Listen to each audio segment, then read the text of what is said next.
This white-haired old witch discovered a golden flower. By singing a specific song to it, she could restore her own youth. But one day, the pregnant queen fell gravely ill. The king sent his people across the kingdom to find a cure. Eventually, a soldier came across this golden flower. They dug it up and took it away directly, which made the witch bitterly resent them ever after. The king then made medicine from the golden flower and fed it to the queen, successfully curing her. She later gave birth to a lovely little princess named Rapunzel. Rapunzel had stunning golden hair. The king and queen gave her all the best things in life, but only the witch knew the true power of Rapunzel's golden hair. It could grant eternal youth and heal any illness. However, once the witch cut it off, the hair instantly lost its magic, and even its radiant gold color turned brown. Seeing this, the witch, in a fit of desperation, actually stole the little princess away. She hid Rapunzel in a tall tower deep in the forest, deceiving her into believing she was her mother. Every day, she would brush Rapunzel's hair and sing to her. As the magic gradually returned to the hair, the witch decided to keep Rapunzel locked up there for life. But even as a child, Rapunzel had discovered a secret. Every year on the princess's birthday, countless sky lanterns would appear in the night sky. They were released by the king and queen, hoping their stolen daughter would one day return home. Soon, 18 years passed, Rapunzel grew up, and her hair grew to an unbelievable length. When let down, it could even cover the entire floor of the room. Yet Rapunzel knew nothing about her true origins. Each time the witch came, she would call out from below the tower, and Rapunzel would lower her hair for the witch to climb up. Hi, welcome home, Mother. Ugh. One day, Rapunzel finally gathered the courage to ask the witch if she could go out to see the sky lanterns on her upcoming birthday. After all, they appeared every year on that day. The witch refused immediately, saying the outside world was far too dangerous, full of ruffians and villains, as well as terrifying poison ivy and quicksand. The most frightening of all were creatures called of men, so it was better not to go out, but to stay safely by her mother's side. What the witch never expected was that, not long after, a man actually found the stone tower. His name was Jack, a thief. Earlier, he had teamed up with two other thieves, and stolen the king's crown. He was soon chased everywhere by the king's guards, then accidentally stumbled into a hidden passage, and by chance arrived at the stone tower where Rapunzel was held. With nowhere else to run, he climbed toward the tall tower, but as soon as he crawled through the window, alone at last.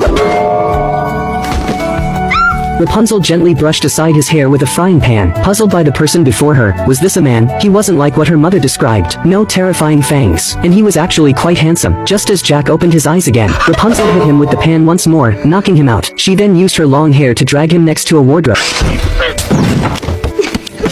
Rapunzel tried every method to lock Jack inside the wardrobe, and even used a chair to bar the door. After accomplishing this feat, Rapunzel's confidence soared. She never imagined she could be so capable. But just as she was praising herself aloud, she noticed something shiny in Jack's bag. Taking it out, she grew even more curious. What exactly was this thing? A bracelet? No, too thick. What about trying it on her head? Once she put it on, Rapunzel found it suited her perfectly. She was stunned. Right then, the witch returned. Rapunzel intended to ask her once more, but this time the witch was furious. Enough of the lights, Rapunzel! You are not leaving the tower, ever! Rapunzel was terrified by her anger. She didn't resist, but made another request instead.